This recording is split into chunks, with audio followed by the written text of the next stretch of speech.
légende du rallye justement du Dakar, Pascal Thomas. Pascal Thomas, on reprend le volant.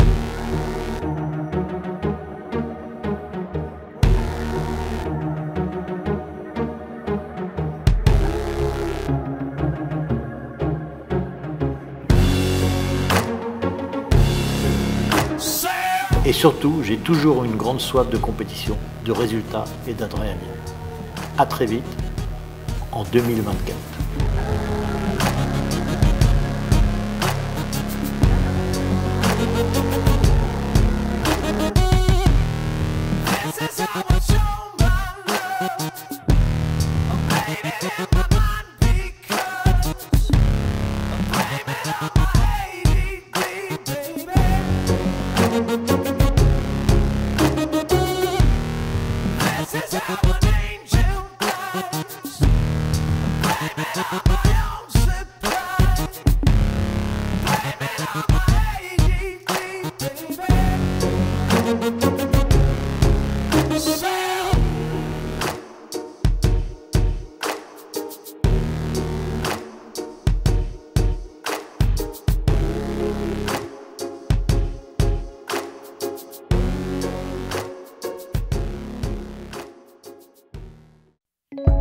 Rémi, tu seras mon partenaire sur le Paris-Dakar, avec deux enseignes bien distinctes, Necker Gestion et RM, deux sociétés bien différentes mais qui t'appartiennent. Peux-tu me dire dans les deux cas pourquoi tu me suis au Dakar? D'abord, Necker Gestion Privée, qui est une société de gestion privée, comme son nom l'indique, qui accompagne ses clients pour la gestion de leur portefeuille privé, sera le principal sponsor. Et RM, qu'on connaît mieux à Maurice, qui est un club de sport que nous avons créé il y a plus de 3 ans maintenant. Comme tout club de sport, on accompagne plusieurs sportifs, plusieurs événements. Et bon, dans le sport automobile, il y a un sport, et ne pas accompagner quelqu'un qui est présent à Maurice et qui va courir le Dakar, c'était quand même dommage de passer à côté de ça. Et si on peut faire bénéficier et Necker et RM de l'image que va renvoyer le Dakar, bah, c'est avec grand plaisir. Beaucoup des invités sont des habitants de Tamarin et de Rivière-Noire. Peux-tu leur parler de quand va ouvrir RM? Tout le monde en parle, mais personne ne sait quand il va ouvrir. Bah, écoute, les travaux ont commencé. Maintenant, on voit déjà les pelleteuses sur le chantier. On espère ouvrir entre mars et juin 2024. Voilà. Bah, je suis fier et honoré de vous présenter Amélie, qui est la présidente de Rêve et Espoir, que j'ai rencontrée il y a quelques mois, parce que je suis un privilégié, je fais le Paris-Dakar et je souhaitais donner une partie de mes partenaires, de pourcentage de mes partenaires, pour aider des jeunes qui n'ont pas la chance qu'on a tous. Donc j'ai rencontré Amélie, qui m'a dit qu'elle souhaitait construire un nouveau bâtiment. Voilà, donc je te laisse la main pour dire ce que tu fais dans cette association-là et quel sera notre partenariat. Donc, allô Pascal. Donc, moi, je suis présidente de l'association et j'ai été directrice de Rêve et Espoir pendant 8 ans. On a quand même pu monter pas mal de choses et pas mal de projets intéressants pour faire grandir l'école, qui était vraiment d'une garderie. Et l'école est devenue maintenant officiellement une école spécialisée. Et du coup, on a une trentaine de bénéficiaires que vous voyez qui sont derrière nous. L'idée, c'est vraiment de rendre l'enfant indépendant. En fait, on s'est rendu compte qu'en faisant sur tout ce qui était académique, on n'arrivait pas à avancer, on n'arrivait pas à des bons résultats. Et on s'est dit, OK, on va essayer une autre approche qui est vraiment rendre l'enfant indépendant. Donc, on a plein de programmes vraiment pour rendre l'enfant autonome et pour qu'il puisse avancer vraiment dans la vie en pouvant par exemple, se nourrir seul, se vêtir seul, tout ce qui est hygiène, tout ce qui est voyager par le bus tout seul. Et on a eu un gros succès par rapport à ce chemin qu'on a utilisé. Michel, dans le cadre du Dakar 2024 et de la liaison avec l'association Rêve et Espoir, pourquoi viens-tu avec nous? Ouais, Pascal, d'abord parce que tu me l'as demandé, en tant que grand ami et voisin depuis des années ensemble sur la balise. J'ai trouvé ce projet magnifique. Moi-même, je suis passionné du Dakar. Et puis quand tu m'as dit, Michel, le Dakar, c'est une chose, j'aimerais éventuellement que tu puisses m'aider et me financer une petite partie. Tu m'as dit qu'il y avait ce projet d'association combiné. Je me suis dit, bon, avec Pascal, on va faire l'effort et on va faire le geste nécessaire pour qu'il ait son budget pour le Dakar, mais en même temps profiter pour l'association. C'était quand même une belle chose. Et quand nous sommes rencontrés, j'ai dit, voilà, j'ai une certaine somme que je pourrais allouer à ton association, et tu m'as dit, ça tombe bien, je devrais construire un nouveau bâtiment.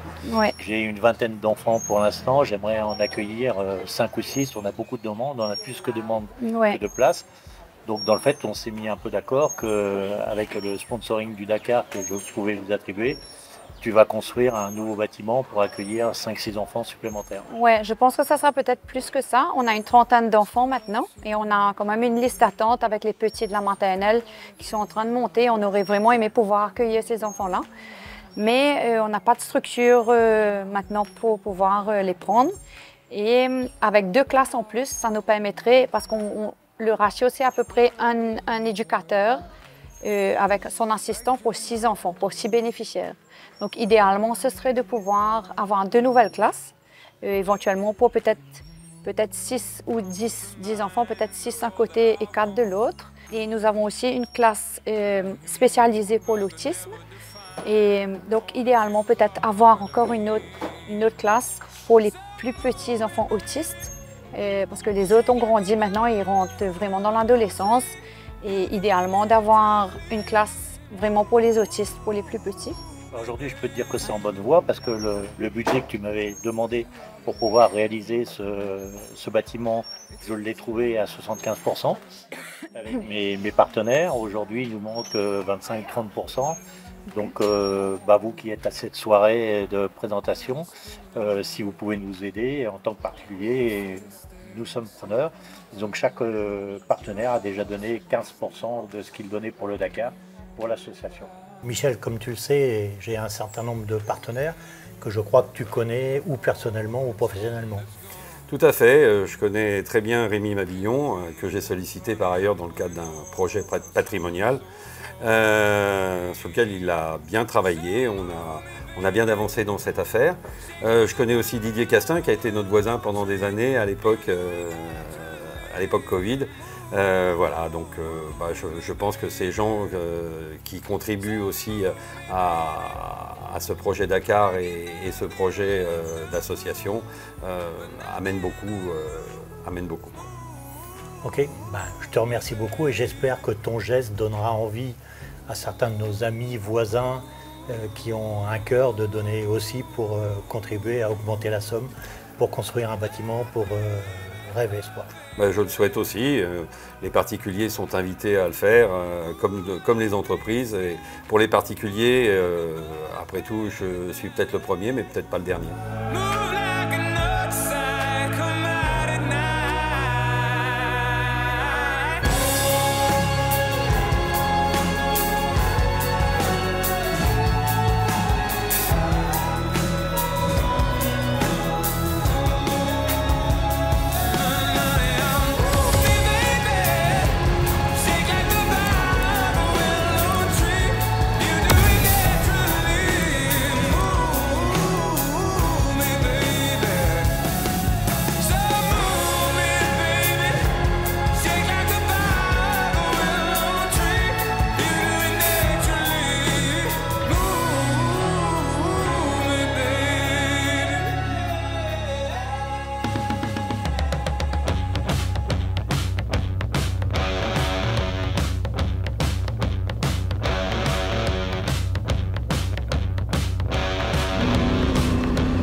Le bilan de l'Evo 5, quand on est arrivé au Maroc, moi j'ai trouvé personnellement qu'on était loin d'être à l'ouest avec la voiture, même s'il y avait beaucoup de travail à réaliser avec les suspensions et tout, mais ça s'est fait très bien.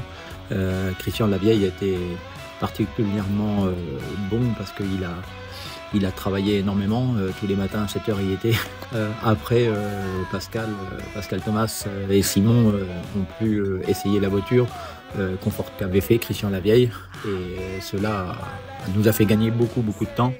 Il est certes qu'on a cassé des suspensions, des triangles et qu'on a eu des petits problèmes à résoudre, mais cela s'est fait bien. Ce qui concerne la course, moi je suis content de ces essais, de cette course, et on sait ce qu'il y a à faire en atelier. On a certes du travail, mais cela devrait payer pour le Dakar. Je suis très très confiant pour le Dakar, pour avoir monté dans les Evo 4 et avoir remonté dans les Evo 5 derrière. J'ai juste à dire que les deux voitures sont différentes et que l'Evo 5 est une voiture certes plus compliquée à conduire. Faut aller plus vite qu'avec l'Evo 4, mais c'est une voiture qui a du potentiel. Après le rallye du Maroc, nous avons pu constater que les Audi étaient bien présentes, mais toujours avec leurs problèmes. Toyota a perdu à Latia pour aller chez BRX avec Loeb. Je pense qu'il va y avoir une bourre qui va se faire entre Loeb et Alatia, et qu'il va se passer beaucoup de choses dans les voitures de tête. Donc je pense qu'il faut faire une course d'attente, une course intelligente, et dont Pascal est très malin de ce côté-là, peut tirer profit et son épingle du jeu de tout ça.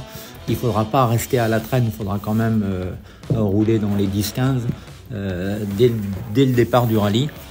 Mais il y a quelque chose à faire sur ce rallye avec cette voiture qui est, à mon avis, autre chose que la voiture qu'il avait l'année dernière. La préparation jusqu'au prochain Dakar va devoir être méticuleusement bien préparée, parce qu'on a pu voir depuis quelques années que pour faire un résultat final, il faut être dans le coup dès les premières étapes. Donc en préparation, il va falloir être précis, négliger aucun détail. Donc c'est un gros travail qu'on va devoir faire avec nos équipages, dont Pascal et Arnold. Voilà, maintenant on est plutôt confiant avec les essais et le rallye du Maroc. Et l'objectif qui est l'atteindre, c'est cette barrière du top 10. Je pense qu'on a plusieurs équipages qui peuvent y prétendre. Il va falloir faire, comme d'habitude, de notre côté, une course très intelligente, savoir mettre le rythme qu'il faut, mais se rappeler que la course est longue, qu'il y a 12 étapes et que le résultat se fait qu'à la dernière.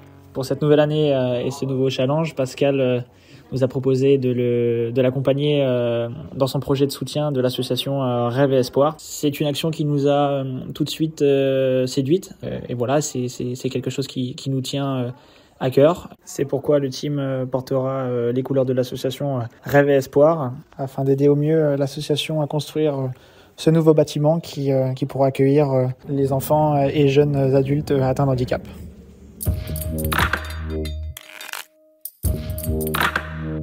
Être dans un véhicule de pointe, c'est forcément excitant, c'est intéressant. Il y a à la fois une petite part de stress. Quand on veut faire des bons résultats, ça fait toujours un peu de pression, mais je pense que je suis quand même assez serein, car le véhicule MD a fait ses preuves déjà par le passé, donc il n'y a pas de raison que ça se passe mal. Partir avec Pascal, c'est vraiment une bonne chose. Il a une énorme expérience de la compétition automobile et du Dakar. Et si les choses nous sourient, je pense qu'on peut tous les deux intégrer le top 10 à l'arrivée, ce serait l'objectif.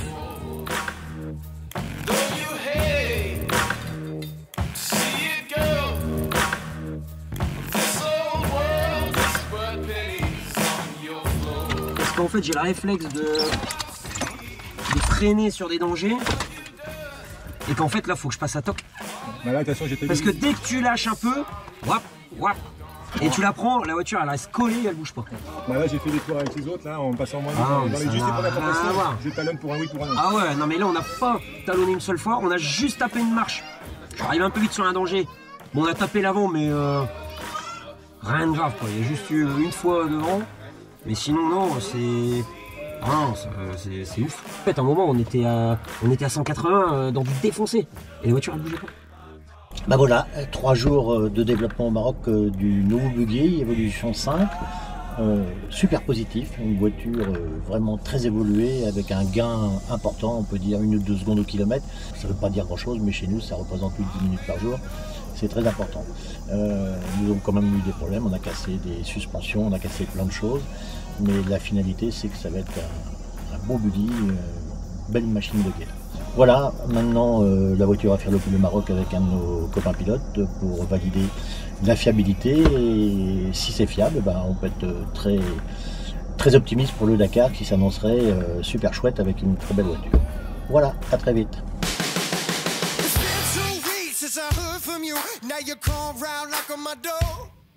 Yeah, I don't know who you think I am or what you've heard before. But I ain't down for those crazy games of your downright gypsy ways. So take your lies and all your things and take them right back from where you came from. Yeah.